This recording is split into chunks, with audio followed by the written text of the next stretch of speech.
Ladies and gentlemen, the secret word tonight is coat. C-O-A-T. Really? You bet your life.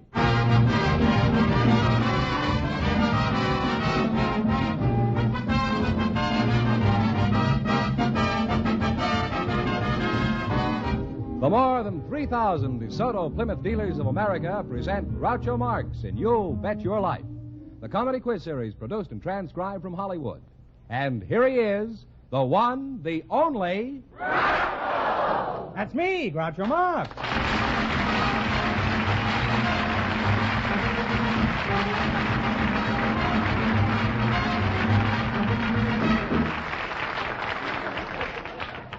Well, here I am again, and tonight I've got $4,500.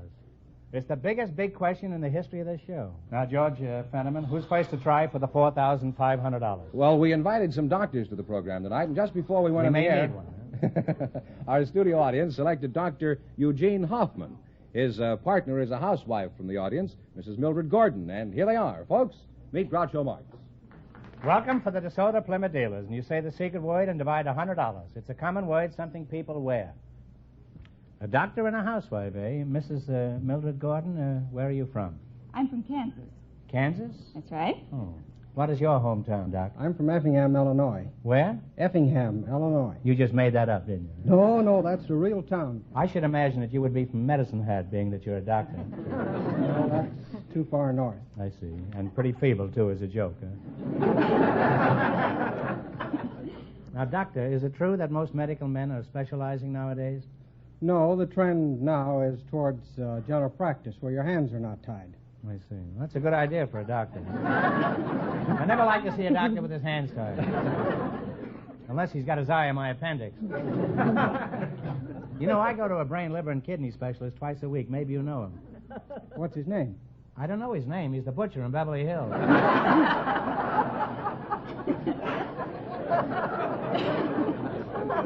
No, on the contrary. It's very interesting. Don't get too interested. He'll send you a bill. Why should you be interested? Well... You look like a fairly healthy specimen. I write mystery and suspense stories, so naturally I'm interested in the medical aspects of murder. Oh, I see. Well, what are some of the unusual ways you've used to murder people? I'm sure the doc here will be fascinated. Well, are you asking out of curiosity, or do you have homicidal intentions? Well, I'd say it's about 50-50. There are people listening, you know. I hope. Well, I'm sure someone will be listening to this. Well, I'll tell you, you buy a copy of our book, Make Haste to Live. I've got a lot of ways to murder people in there, a whole long list of them. Can I get one wholesale? Doc, has anything embarrassing ever happened in your work? I mean, of someone who's still alive. Yes, I've had several embarrassing things happen to me. In surgery, for instance. One time we were operating, and... What do you mean, we? There was two of you working on this victim at the same time? Oh, there was more than that. There was 5 of us. You must have cut him up good, huh? And he got 5 bills at the conclusion of this operation? No, only 1. Oh, I see. But what happened? Well, my assistant was tying... What part were you operating to begin with? We were taking out a kidney. It took 5 of you to take out 1 kidney? Yes. I took out a kidney the other night, and it was just me and she. That's not very grammatical, but authentic. Well, what happened? And as I took off the hemostat, why, his tie slipped. His tie slipped? Well, his suture, the catgut that he was using to tie off the bleeder, you see. Well, if the tie fits you, it'll suit you all right.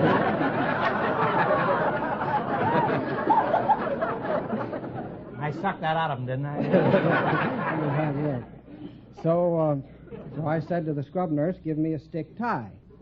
And nothing happened, and when Well, I should think not, huh? How many scrub nurses have a stick tie?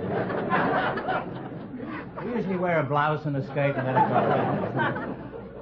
So when nothing happened, I looked up, and everybody was laughing, and I suddenly found out that I didn't have any pants on. I'd lost my pants. So then the circulating nurse came along, and she said... Now, had this nurse been circulating before you lost your pants? That's what I'd like, a circulating nurse. Yes, that was part of her duties to circulate. I see. So she came along and said, "Doctor, may I pick up your pants?" So I said thank you, and she did, and we went on with the operation. Now, was the victim still alive while all this was going on? He didn't know what was going on at all. No, Did you tell him later? No, never told him. Well, Doc, I'm glad you're here. That was very interesting and kind of revealing. Now, let's see how well you can work together as a team. In just 1 minute, you're going to play You Bet Your Life for a chance at the $4,500 question. But first, here's something of importance.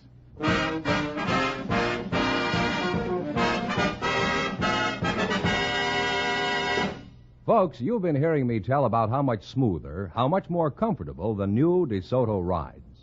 In fact, no other car rides like a DeSoto.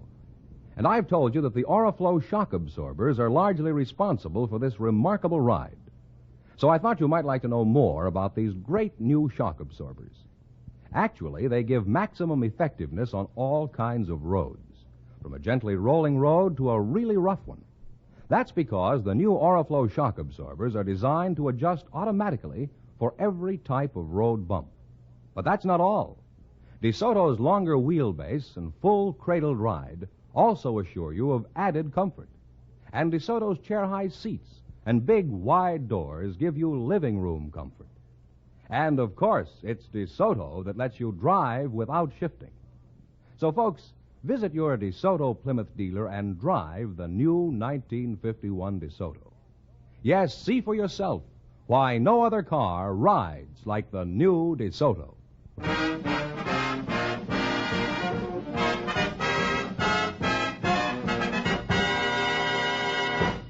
All right, now let's see if you two will get a chance at the $4,500. Squire, would you mind explaining the rules? Not at all. You bet as much of your $20 as you want on each of 4 questions. And the couple that earns the most money gets a chance at the $4,500 DeSoto Plymouth question at the end of the show. Here we go. Let's see how high I can build you $20. You selected places with presidents' names. Now, how much of the 20 are you going to try? 15? Yeah. 15. $15. All right. What's the name of the world's highest dam? It bears the name of one of our presidents. Hoover Dam. Hoover Dam is correct. And you're off to a good start. You have $35. Remember, you're going for $4,500 tonight. Now, how much of your $35 will you bet on your second question? 29. 29. The capital of Missouri bears the name of one of our most famous presidents. Which one? Jefferson City. Jefferson City is correct. You now have $64. $64 question. Here's your third question. How much will you bet on this one? $60. $60. Bob Burns comes from a town in Arkansas bearing a president's name. What is the name of this town?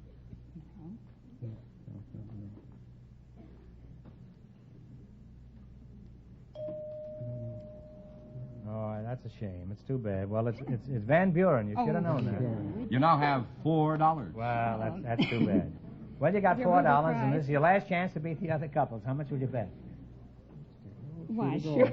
$4. Okay. The second largest city in Nebraska is also named after one of our presidents. What is the name of this city? Lincoln. Lincoln is right. Groucho, before they go, you wouldn't want them to go with just $8, would you? No, I wouldn't. I'll give you one more question. If you get it right, you win $10. Think hard now, and please no help from the audience. Ready? Who was buried in Grant's tomb? McKinley was. General McKinley Grant is right.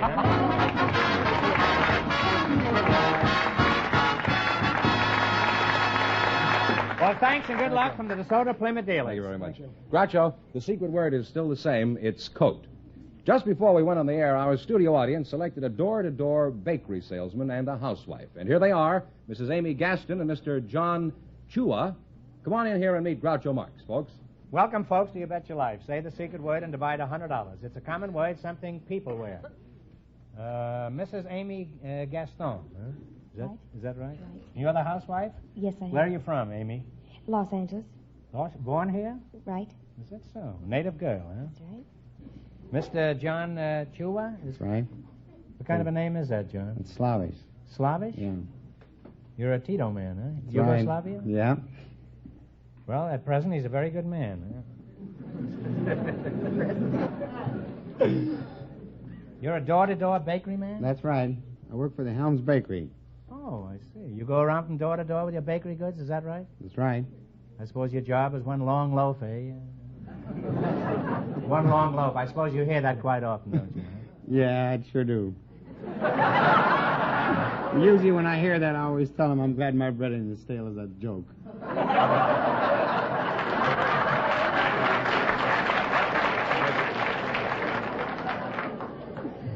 When you tell them that, do you usually have a bun on? I got one handy. Are you married, John? Yeah. How did you meet your wife?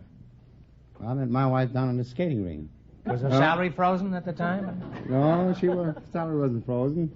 I was in the service and didn't have anything to do. One up in the skating ring, and she was behind the counter drinking sodas. You mean they drafted you and put you in a skating ring? No, they didn't draft me. No, I went in by my own self. Oh. No drafting. And then you hid in the skating rink until the war was over? No. You were just a kind of a gay blade there, huh? That goes with the bun joke. You're a housewife, and you're from Los Angeles, huh? What sort of work does your husband do, Mrs. Gaston?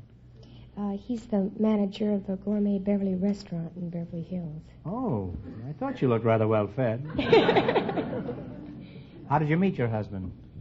Well, we were both working at Lockheed during the war, and finally one day I heard through the grapevine that he was going to be drafted in the Army Air Corps, so I had a chance to have him sign some papers. I was in the engineering department. But he came back that evening to get his coat. You said the secret word. You said coat. You said the secret word, coat, and you and your friend over here, Mr. Chua, here's $50 apiece. And then you got married? Well, then, of course, he did hit the Army Air Corps, and he was in a German internment camp, so it was about 2.5 years later. How long have you lived here in Los Angeles? 29 years.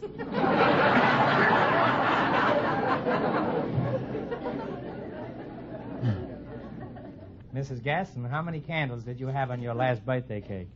21. Oh, come now. When were you born? 1921. 1921. Let's see. 1921, the 1951, the 22, 26. What happened to the other candles? Wouldn't they light?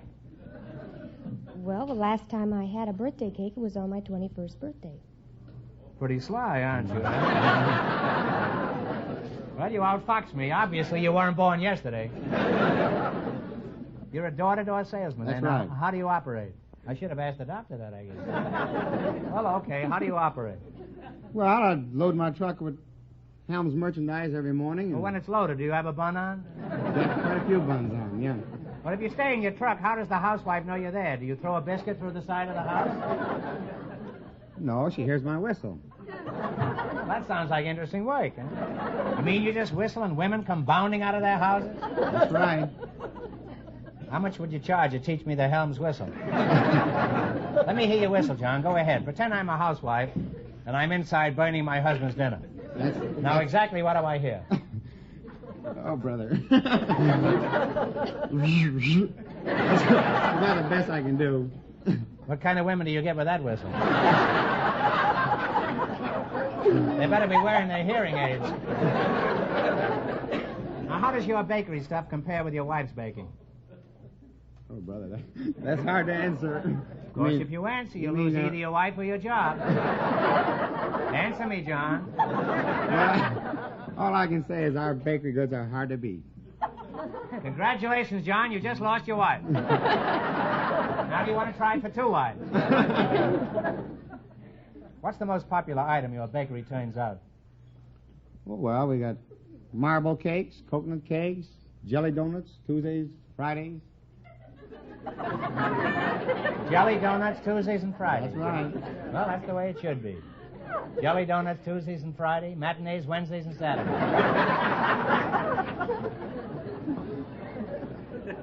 How much are your jelly donuts on Tuesdays and Fridays? 60 cents a dozen. And how much are they on Mondays and Wednesdays? We don't have them them days. Well, they ought to be a lot cheaper on Mondays and Wednesdays. That's the old egg joke, you know, about the fella goes in the grocery store and says, how much are your eggs? And the grocer says, 70 cents a dozen. He says, cracked eggs are 40 cents a dozen. He says, okay, crack me a dozen.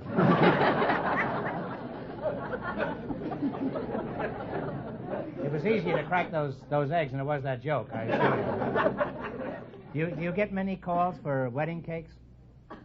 Oh, yeah, they're special order cakes. Well, could you describe a wedding cake? Do they all have Governor Dewey on top? No. We don't have any. How about birthday cakes? That's special order cake, too. Well, how do you sell them? Well, they come $2.50. Suppose I wanted candles on my cake. How much would that run? Well, that's cost you extra, too. They're a penny a piece. A penny a candle? Penny a candle. Well, I'd need 40 of them. The reason I only need 40 is because I always burn the candle at both ends. How do you get to know your customers, John? Well, they get out in the truck there and start to buy your merchandise. You get 2, 3 come around there, and you get to talking with them, and next thing you know, well, you're pretty friendly with them. You ever tell them jokes, John, like, I hope my bread is as fresh as you are? Oh, now and then, yeah. Could you tell us one of your jokes? One of your home-baked specials? Come on, let's hear a wheeze, huh? Oh, well, about the woman come out and asked the baker man if he had any good marble cake, and the baker man said, yeah. He says, would you like to try a piece? She says, no. She says, I'll take it for granted.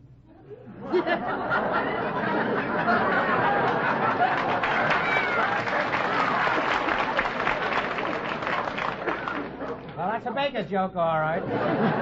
You need a lot of crust to tell a joke like that. Did you have a bun on when you told that joke? Well, it's been entertaining talking to a bakery man, and if I ever need any dough, John, I'll go to the Bank of America. Now you're going to play You Bet Your Life for a chance at $4,500. I can't tell you how much our first couple won, but Mr. Fenneman is off stage to remind our listeners. The doctor and the housewife won $8. Now, here we go. Let's see how high I can build you $20. You selected child movie stars.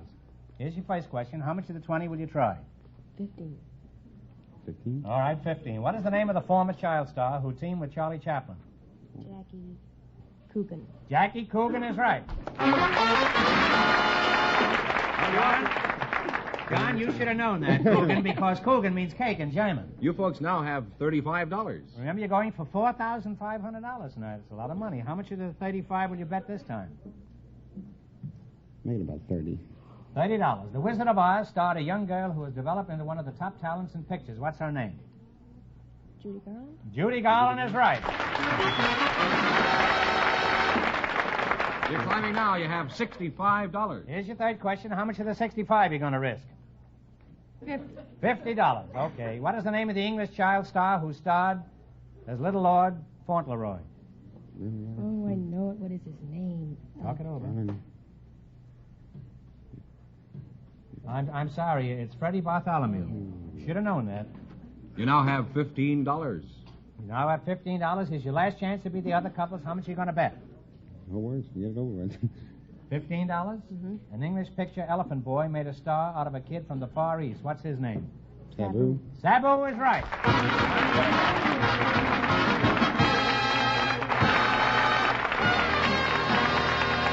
And you wind up with $30. Thanks and good luck from the DeSoto Plymouth dealers. Groucho, the secret word is still coat. We invited some little girls and some doll makers to the program tonight, and just before we went on the air, our studio audience selected Lynn Crookston and Mr. Joseph Reich. Folks, come on in here and meet Groucho Marx. Well, welcome, kids, to You Bet Your Life. And if you say the secret word, you'll divide $100. It's a common word, something people wear. A doll maker and a little girl, eh? Mm-hmm. Miss, you're the little girl, huh? Yes. Well, you could be a doll maker, too, you know. How old are you, Lynn? 8. 8? Mm-hmm. Are you from the East? No. That's too bad. I could call you East Lynn if you were. You're 8 years old, huh? Yes.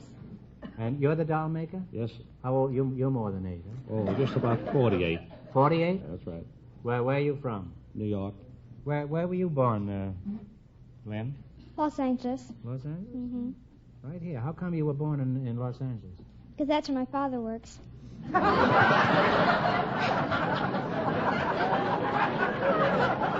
Well, it's always nice to be born near your father. Of course, it's more convenient to be born near your mother.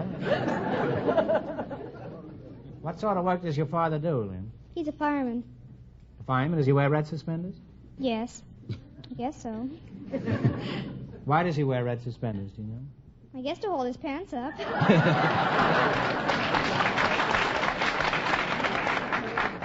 I don't understand how a girl 8 years old knows a joke that old. I hope she doesn't start with that bun-on joke before. Are you married, Mr. Rich? Reich? Yes, sir. How do you pronounce it, Rich or Reich. Reich, huh? You're not married? I am. Oh, you are married. Are you married, Lynn? No. Why aren't you married? An attractive, charming girl like you? I'm not old enough. Well, that's true. How old do you think you ought to be before you got married? 26. 26? 26.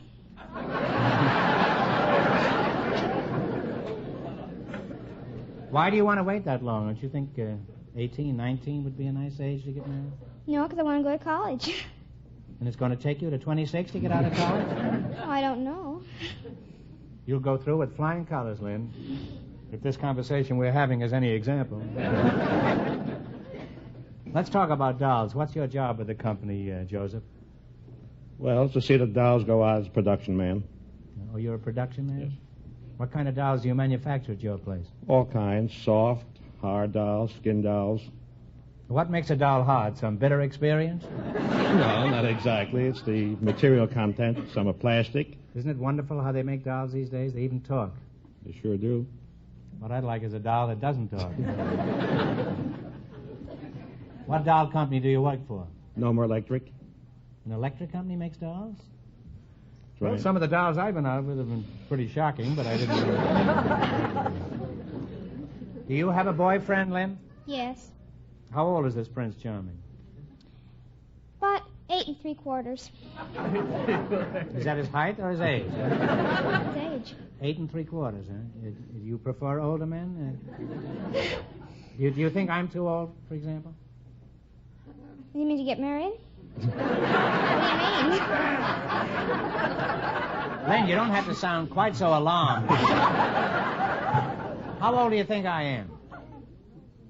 Well, about 35.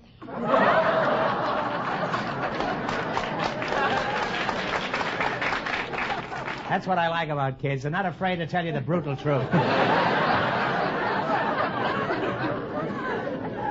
Well, thanks to you two, I know all about dolls. Now then, we're going to play the big game. Let's see how well you make out in the quiz. You run your $20 and no more than our other couples. And you get a chance at the $4,500 question. I can't tell you how much the other couples won, but George Fenneman is off stage to remind our listeners. The bakeryman and the housewife are leading with $30. Here we go. Let's see how high I can build you $20. You selected largest cities in the states. Here's your first question. Now, how much of the 20 are you going to bet? Well, how many do we want to bet? 15, maybe. 15 out of the 20. $15. What is the largest city in Colorado? Denver. Denver is right.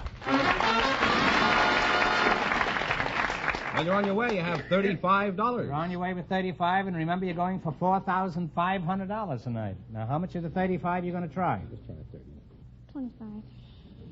All right, 25. You know who wears the pants in that Yes. family. All right, what's the largest city in Arizona? Phoenix. Phoenix is right. I'll look at it myself. I always thought it was Cleveland. You're really climbing. You have $60 now. You got $60, Len. Here's your third question. How much of the 60 are you going to bet? 50. Don't let them push you around, Len. Take 50 of it. Okay, what's the largest city in Iowa?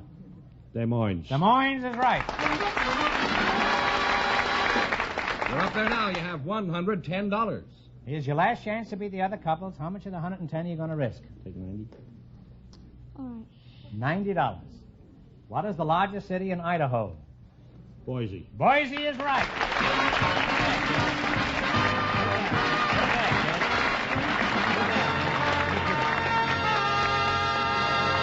You wind up with $200, and that means that you, too, with your $200, get the chance of the DeSoto Plymouth $4,500 question.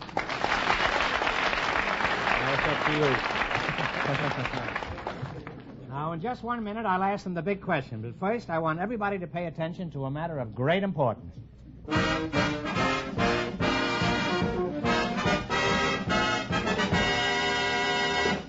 By now, you're probably one of the many thousands who have seen the superb new DeSoto, either at your DeSoto Plymouth dealers or riding along the road with some friend proudly seated behind the wheel. Well, then, I don't have to tell you it's a beautiful car to look at. Long and low with sweeping lines from front bumper to rear bumper. Yes, it is a lovely car, this 1951 DeSoto. One you'll be proud to have in your driveway. And it's more than just a beautiful automobile. It's as economical a car to own and to operate as has ever been designed. In the first place, it costs you only a little more than the lowest price cars. And day after day, week after week, the economy of owning a new DeSoto becomes more evident to you. Its new, more powerful engine makes the most of every gallon of gas. And, of course, it has fluid drive with tip-toe shift, the perfected automatic transmission that lets you drive without shifting. So hurry on down to your DeSoto Plymouth dealers and get behind the wheel of the greatest car ever to bear the famous name DeSoto. No other car rides like it.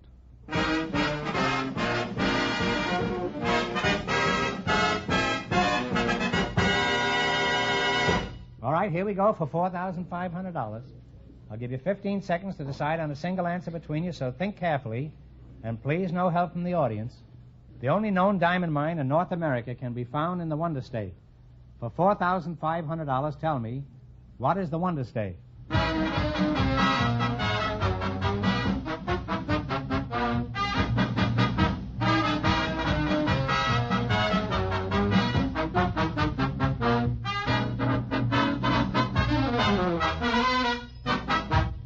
All right, what is the answer you two have decided upon? Alaska. No, I'm sorry. The answer is Arkansas. I'm close to it. Correct answer is Arkansas. That means the big question next week will be worth $5,000. Well, you lost the big money, but how much did they win in the quiz, George? Well, $200 in the quiz, Groucho. Well, congratulations and thanks to both of you and to all of our contestants on the show tonight.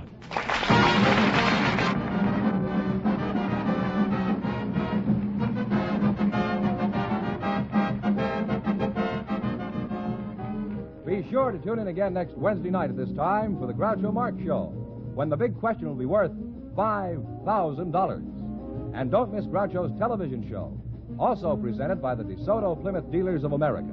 And remember, all dealers who sell DeSoto also sell Plymouth. Two great cars, both products of the Chrysler Corporation. And when you drive in, tell them Groucho sent you. Good night, folks, and remember, just be sure to visit your DeSoto Plymouth dealer.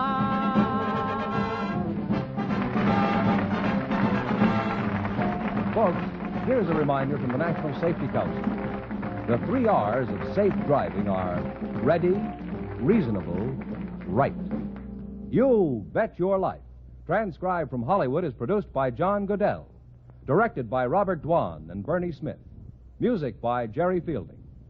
This is George Fenneman, signing off for the more than 3,000 DeSoto Plymouth dealers from coast to coast.